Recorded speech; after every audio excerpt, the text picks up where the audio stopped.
জমাইতো।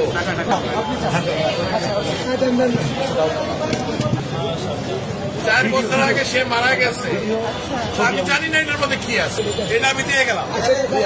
আমি এক ট্রাক খাওয়া আনছি, এটা নিয়ে আমি এখন ওইখানে যাচ্ছি। আন্টি মারা গেছে, জানি না আমার মা মারা গেছে, আমার কাছে এটা অনেক মূল্যবান, 2 টাকাও থাকে অনেক মূল্যবান। আপনি কি চান আপনার সামনে আমরা এটা ধারণ করি? আপনি দেখতে চান? যদি চান, আচ্ছা আপনি চান, আপনি যদি চান, আপনি চান,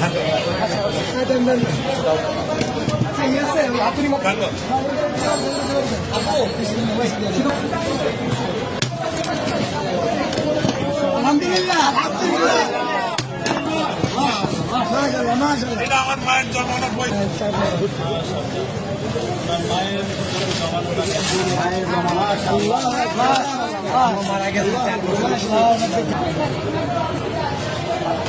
পানি আছে, পানি আছে, পানি আছে একটা বোতল।